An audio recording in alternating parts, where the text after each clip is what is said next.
Jadi pada hari ini saya telah dipanggil oleh pegawai penyiasat daripada Bukit Aman untuk membantu satu siasatan berkaitan dengan kenyataan Datuk Nazilah Idris, iaitu kenyataan yang beliau buat di TikTok viral. Tajuknya 200 sekolah Islam persendirian di Selangor terancam untuk ditutup. Jadi saya telah memberikan beberapa kenyataan bagi membantu siasatan pegawai daripada Bukit Aman atas kapasiti bahawa saya adalah pengurusi kepada Sekretariat Selamat Sekolah Agama Persendirian di Selangor, dan di bawahnya ada beberapa pertubuhan dan terdapat lebih 200 buah sekolah yang berada di bawah pertubuhan-pertubuhan tersebutlah.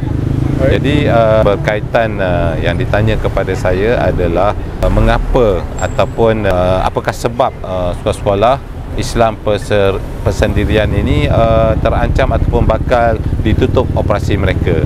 Jadi saya telah menjelaskan perkara tersebut, iaitu akibat daripada satu garis panduan yang telah dikeluarkan oleh PBT di seluruh negeri Selangor pada pertengahan 2021, maka garis panduan tersebut gagal dipenuhi secara keseluruhan oleh pihak-pihak pengusaha sekolah. Akibatnya sekolah-sekolah ini tidak dapat kebenaran sokongan kepada menjalankan operasi mereka, dan akhirnya pihak-pihak yang mengeluarkan surat kelulusan menjalankan sekolah, iaitu daripada pihak JAIZ, tidak dapat mengeluarkan surat perakuan melaksanakan aktiviti pendidikan tersebut. Jadi itulah di antara perkara-perkara yang ditemu ramah kepada saya dalam kes ini, dan saya harap Datuk Nazilah telah mengeluarkan satu kenyataan beliau kepada media beberapa perkara tersebut, dan kita harap perkara ini diambil tindakan yang serius oleh pihak-pihak yang berkaitan, terutama PBT dan juga kerajaan negeri Selangor.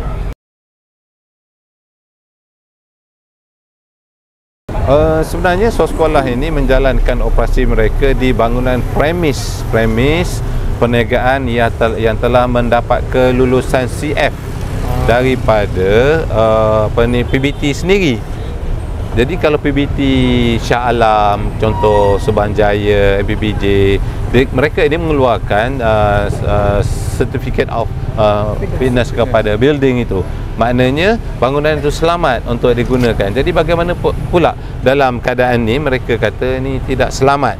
Cuma saya kira ada beberapa perkara yang perlu plan balik supaya lebih selamat kepada pelajar-pelajar yang belajar di tempat tersebut. Jadi soal isu berkaitan tempat ini tidak selamat tidak berapa tepatlah saya rasa, sebab utamanya bangunan itu memang dah selamat dah, telah mematuhi garis panduan mendapat CF bangunan tersebut.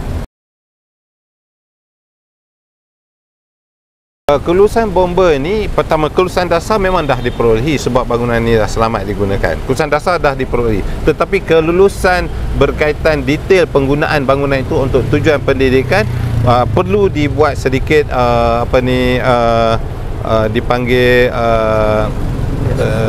sedikit pembaikan dan juga tambahan berkaitan dengan, contoh ada host rail, ada exit atau jalan keluar kalau berlaku kecemasan dan kebakaran, ada tangga di belakang dan sebagainya. Dan saya rasa perkara ni kalau nak dipenuhi oleh sekolah, saya kira asas dan minimum ni boleh dipenuhi, tak ada masalah.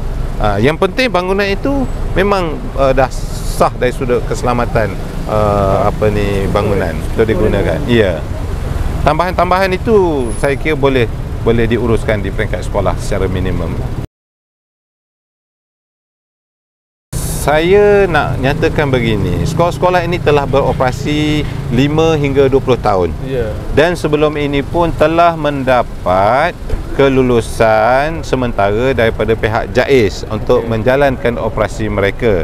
Tetapi selepas 2021, apabila garis panduan ini dibuat dan dikeluarkan, maka bermula di situlah sekolah-sekolah ini terganggu dan juga menghadapi kesukaran dalam memenuhi syarat-syarat yang telah dikeluarkan oleh PBT. Soal berkaitan dengan istana di peringkat negeri Selangor, saya kata tidak timbul sebab Sultan adalah pemegang dan payung kepada agama Islam, dan aktiviti yang dijalankan aktiviti pendidikan Islam. Jadi tidak timbul soal berkait kita menderhaka, menyanggah dan sebagainya. Kerana itu tugas dan tanggungjawab kita membantu JAIS dalam soal pendidikan Islam. Dan kita tidak melanggar pun perintah daripada Tuanku perkara ini. Cuma yang mengganggu kelulusan ini adalah daripada PBT. Saya nak bagi tahu, sekolah ni dia ada pelbagai peringkat. Ada sekolah kecil, ada sekolah besar, ada dan medium.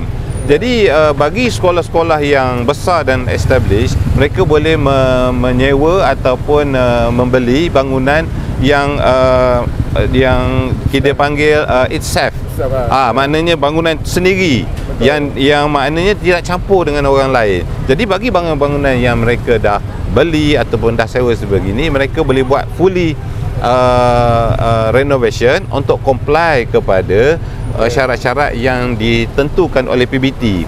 Tetapi bagi pengusaha-pengusaha sekolah yang kecil, yang 1 unit bangunan, 2 unit bangunan, jadi di sinilah timbul kesukaran bagi mereka untuk memenuhi regulation ataupun syarat-syarat yang ditetapkan oleh PBT. Sedangkan mereka ni dah beroperasi lama. Jadi di sini saya kira sebenarnya boleh PBT, kalau esko yang ada pemikiran soal nak membantu pendidikan dan juga nak membantu pendidikan Islam ni, dia boleh panggil dan dia boleh bincang perkara ini dengan pihak sekolah bagaimana kita nak comply. Tapi kalau esko PBT ni bukan Islam, dan bagaimana dia nak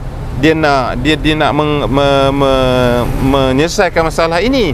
Dia selesai masalah kilang haram lah. Sebab kilang-kilang haram ini, kalau esko macam di Selangor, esko PBT, DAP, kilang-kilang haram dia bolehlah selesaikan, dia bolehlah selamatkan. Tapi soal sekolah pendidikan Islam apa sini bukan bidang dia, dia tak faham. Kalau dia nak selamatkan kilang haram, dia boleh selamat. Kita tengok di Selangor, kilang haram bersepah, dia mencemar sungai, mencemar udara, mencemar kebersihan, kekotoran dan sebagainya, boleh beroperasi, tak ada masalah. Sedangkan sekolah ini pencemaran pun tak ada, cuma dari segi mereka nak memenuhi aspek keselamatan. Garis panduan ini yang dikeluarkan ini sepatutnya dilaksanakan di 12 PBT. Tetapi yang agresif melaksanakan garis panduan ini adalah MBSA, Subang Jaya dan juga MPPJ. Yang agresif, yang banyak dapat surat ni, lebih daripada 80 buah sekolah yang berada di 3 PBT ni, mereka ni yang telah mendapat surat arahan supaya tidak memberhentikan operasi ini sehingga 2023, dan ada yang dah kena saman dan ada yang dah bayar saman. Jadi oleh sebab itu, baru-baru ini kita dipanggil oleh esko, mantan esko agama YB Zawawi pada waktu itu, dan kita telah bincang, dan 5 perkara yang telah kita persetujui bersama. Pertamanya, kita minta sekolah-sekolah ini dibenarkan beroperasi sehingga 2023 dan lanjut setahun lagi sampai 24-25. Yang kedua, saman yang dikeluarkan oleh PBT ini di-off-kan ataupun ditolak lah. Kemudian saman yang dibayar oleh pengusaha sekolah ini dipulangkan kembali.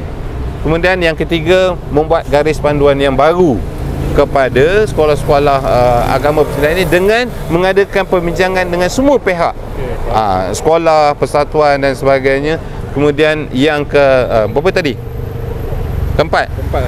Yang kelima, pihak kerajaan negeri memberi bantuan sama ada dalam bentuk kemudahan fasiliti dan juga bantuan peruntukan geran untuk membantu sekolah ini meningkatkan syarat-syarat dia nak daftar dengan PBT. Sebab kena bayar. nak masuk kelulusan merancang ni, ada yang kena bayar RM10,000, RM15,000, ada kena bayar RM30,000, macam-macam kena bayar. Kemudian kena melalui konsultan. Jadi semua proses-proses ini perlu dipermudahkan kepada sekolah-sekolah